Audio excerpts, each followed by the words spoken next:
Good morning.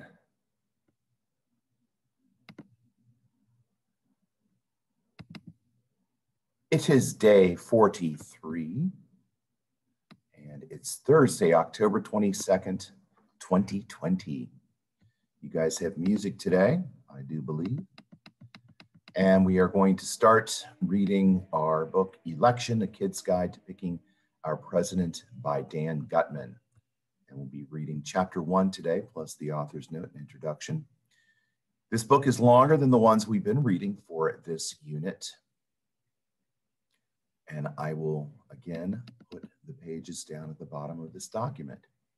Let's make sure they're there. Oh, yes, they are there. There they are.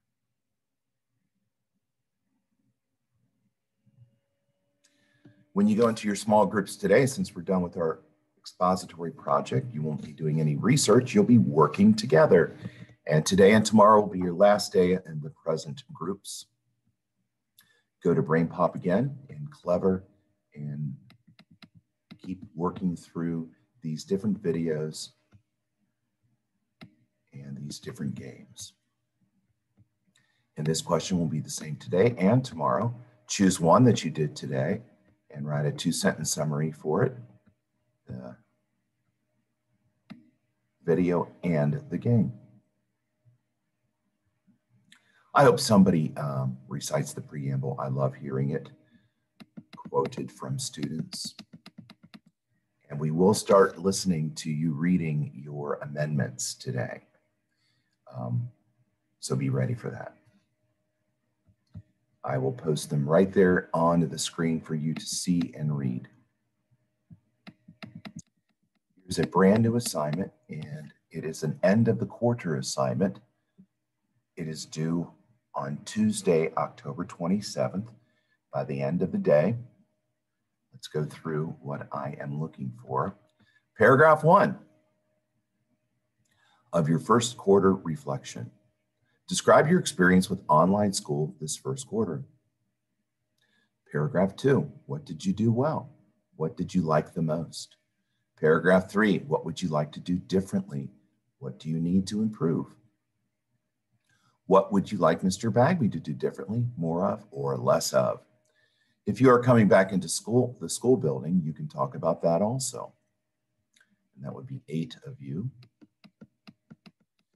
Your new words. So again, work on that starting today. You have your 10 words to practice. Today we switched to the dash and the hyphen, a very cute Grammaropolis video, a tutoring video, and then an online practice site. The last day for how to make napkin rings. Should I say it again? Yes. I hope somebody makes napkin rings, takes pictures of them to share with the class. That would be awesome. That would be really going above and beyond. Last week to show your geography skills in the geography games. This week we will be wrapping up the preamble, the Constitution, the Bill of Rights, even though they kind of are all about the election process because our election process is determined by the Constitution.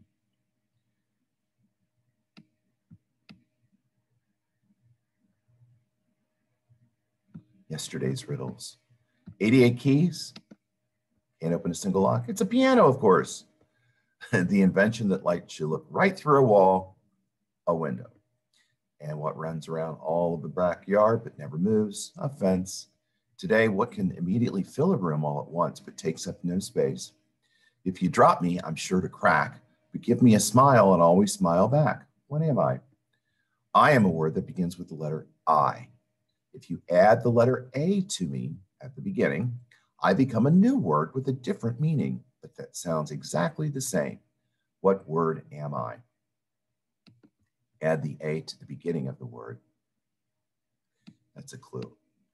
Presidential fun fact today, only 13 US presidents of the 45 that have been presidents have been elected to 2 terms and served out those 2 terms.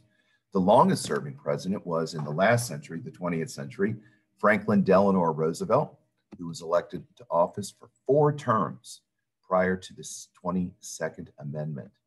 So what is the 22nd Amendment, you may ask? It limited the president to 2 terms. That's what the amendment is all about, because after FDR, or Franklin Delano Roosevelt, died, Congress decided we can't really have a president be president for 14 years. So they changed the rules so there would only be a total of 8. Let's get right into our book today. It is a lot more wordy, but the wording is understandable and it's fun to read. I'd have a hard time sharing books with you that weren't fun to read. What is that? That's not what I'm sharing. Come on. Come on. There we go. Share. Yay. Dan Gutman, election, exclamation point. A kid's guide to picking our president. It would have sounded awkward and repetitive to hear the words the president over and over again in this book. Because we haven't had a female president yet, it would have sounded even more awkward to refer to the president as she or he/she. So within these pages, the president is sometimes referred to as the president and sometimes referred to as he.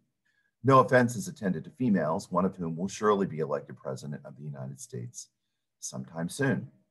Or maybe one of you eventually will grow up to be president. Every 4 years, the grown-ups of America go a little crazy. You see grown men and women wearing funny hats and t-shirts, waving flags, putting goofy bumper stickers on their cars, buttons and on their shirts, and signs on their front lawns. There are silly songs, slogans, ads, and balloons. It's like one big year-long party. In fact, what looks on the surface like craziness is actually very serious business. It is all part of the process of choosing the person who will lead the nation for the next 4 years. When George Washington was elected in 1789, some people wanted to call him His Highness, His Elective Majesty, His Supremacy, or His Mightiness. In the end, they settled on a simpler, more down-to-earth title, the President of the United States. Since Washington's time, the presidency has changed quite a bit, and so has the process of electing a president, our nation's only nationally elected office. But one thing is constant: the decision about who will be president is one of the most important decisions that our country makes. This year, you may be asking yourself what all the hoopla is about. A lot of questions may have popped into your head. How powerful is the president? What happens if the president dies? What's the difference between a Democrat and a Republican? Can my mom and dad run for president? Do the candidates hate each other? How does a voting machine work? What can kids do to influence the election? The purpose of this book is to answer those questions in a simple and straightforward manner. Some of the answers may surprise you. This book may not answer every question you have about the presidential election, but it will cover a lot of them, and it will give you a basic understanding of what all this national craziness is about. Why do we have a president? Well, when the Revolutionary War ended in 1781, and America had won its independence from England, we didn't have a president. We didn't have a constitution either, at least not right away. At first, the new nation was governed by Congress, which was a group of representatives from each of the 13 original states. The problem was that each state had very different opinions about the way the country should be run. There were arguments between states. At one point, Connecticut was claiming that it owned a large part of Pennsylvania. It became clear that a stronger central government was needed to pull all the states together in a way that would be fair to all, big and small, north and south, rural and urban. From May 25th through September 17th, 1787, the founding fathers of our country gathered together at the Old State House in Philadelphia. There they wrote the Constitution, which is the foundation of our government. According to the Constitution, the executive branch of our government will be headed by a president. The executive power shall be vested in a president of the United States of America. They were 55 delegates from the 12 states. Rhode Island did not participate, as you already know. Some were lawyers, some were farmers. You may have heard of some of these names before: George Washington, James Madison, Benjamin Franklin, Thomas Jefferson. Thomas Jefferson was in Europe at the time. What about the founding mothers? In the 1700s, women were not believed to be capable of making important decisions. Ridiculous. They did not participate in our government until attitudes towards women changed much later. Why didn't the founding fathers make the head of our government a king? America had fought a bloody war to break away from the tyrannical rule of England's King George III. Americans did not want to start a new nation based on the same system that England had. They felt that the people could rule themselves, so they created a new form of government, one that was run by the people and not by a single person. So is the president the boss of the United States? Is he all powerful? Not really. The first words of the preamble to the Constitution are, "We the people." The people of the United States are the boss of the president, not the other way around. The president, as well as all of our representatives, are elected by the people that they will lead. Isn't the president of the United States the most powerful person in the world? You could say that, but in the structure of our government, the president is not as powerful as you might think. Without the cooperation of the public, the Congress, and the courts, he really is powerless. For instance, the president doesn't determine how the United States spends its money. Every year, he has to present a budget to Congress and fight for its approval. And the Congress can pass a bill even if the president vetoes it. A bill, a veto? What does that mean? A bill is a proposed law. The laws of this country are made by Congress, not by the president. When a bill is approved by the Congress, it is sent to the president. If he signs it, it becomes a law. If he disagrees with the new bill, he can veto or strike it down. He doesn't sign the bill. Then it goes back to Congress. If the president vetoes a bill, it can still become a law if 2/3 of the Congress vote in favor of it. The bill will also become law if the president doesn't respond to it within 10 days. The founding fathers did not make it easy to pass new laws on purpose, and they made sure the president's powers were very limited. But isn't the president commander-in-chief of the armed forces, the Army, the Navy, the Air Force, the Marines, the Coast Guard, the National Guard, etc.? Yes, but even their presidential power is limited. For instance, the president cannot declare war on another country. Only Congress has that power. So what's the point of being commander-in-chief? To defend the interests of the United States, the president does have the power to order our troops into action without a formal declaration of war. We never officially declared war in the Korean War, the Vietnam War, the Persian Gulf War, or the recent wars in Iraq and Afghanistan. These were presidential wars. According to the War Powers Act of 1973, the president has to withdraw our troops after 90 days unless Congress approves continuing the military action. It doesn't sound like the president has much power at all. Well, the president does have enormous influence. The president can recommend new laws to be passed, as presidents do in their annual State of the Union address. He is also the leader of the political party. He will help decide the party's positions, support party members in elections, and appoint members of that party to top governmental jobs. The president can make treaties with other nations with the consent or approval of the Senate. He can also grant pardons to people who have been convicted of federal crimes. And of course, the president of the United States has the one ultimate power, the decision to use nuclear weapons. When we dropped the atomic bomb to end World War II, President Harry Truman had to make that agonizing decision and take responsibility for it. And they dropped 2 of those bombs on Hiroshima and Nagasaki in Japan. That's a lot of power. Plus, the president also has something called executive power. Executive power. It is a special power the president has in times of emergencies. When Abraham Lincoln issued the Emancipation Proclamation in 1853 to free the slaves, he didn't get anyone's approval first. The nation was being ripped apart by the Civil War. He felt it was the right thing to do, so he did it. Similarly, Thomas Jefferson made the decision in 1803 to purchase the Louisiana Territory from France for $15 million. There are houses today that cost that much money. The president of the United States doesn't have the power to buy land, but Jefferson saw the opportunity to more than double the size of the country, so he pounced on it before Napoleon, the leader of France, could change his mind. You see, France owned the middle of America at that time. And Napoleon, who was an emperor of France, ready to take over all of Europe, needed the money and wasn't interested in invading the United States. So he sold it to Jefferson for a very low amount of money, a huge amount of land. Jefferson didn't get permission from Congress until after he did it. What are the president's responsibilities? When you watch the news, it may seem like the president's job is to shake hands, attend celebrations, give out awards, get his picture taken, and throw out the first ball at a baseball game. Actually, the President of the United States wears many hats and has one of the most difficult jobs in the world. The official title of the President is Chief Executive. His duties are many.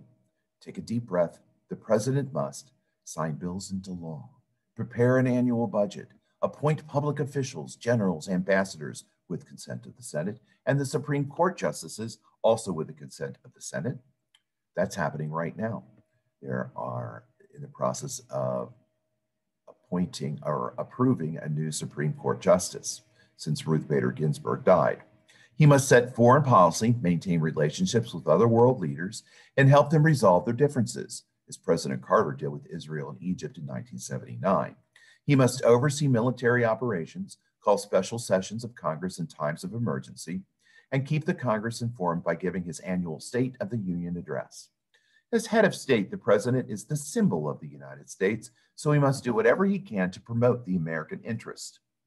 The first responsibility when the president is elected is to make up his cabinet. Cabinet. Can't the president just go to the store and buy a cabinet? Not that cabinet. You see, if you were to sum up the president's jobs in just 2 words, it would be to enforce laws. But obviously, in a nation of more than 300 million people, the president can't do that job alone. The cabinet is a group of people who assist the president. They are his experts. Members of the cabinet include Secretary of State, Secretary of the Treasury, Secretary of Defense, Attorney General, Secretary of the Interior, Secretary of Agriculture, Secretary of Transportation, and there are also secretaries in charge of Veterans Affairs, Education, Energy, Housing and Urban Development, Health and Human Services, Labor and Commerce. Wow, that's a lot of areas. But the president doesn't have to do them all. He picks the people he thinks will do those jobs the best, and they become part of his team. So a cabinet is like the president's official team to go out there and do the business of the president and fulfill the president's wishes, which should be the wishes of the people that elected him. Who would that be? Us. And you someday. Each of these heads of a government department is chosen for his or her knowledge and experience in that particular field. In other words, they don't appoint just somebody to Secretary of Defense or Secretary of the Treasurer. They appoint people that have been experts in those different areas of life and have had experience. So they come in knowing what they're supposed to do. They don't vote, they're just advisors. They are selected by the president and must be approved by the Senate. And there we will stop for the day. Like I said, this book is longer, but as you could hear, it's very understandable. It's nice and detailed, and it will really give you an idea of what the presidency is like. So we'll stop there, even though we didn't finish chapter 1, because we will be reading this today, tomorrow, next week, Tuesday through Friday, and the following week, which is, of course, the week of the election. All right, folks, we're going to stop this video now. We will see you soon.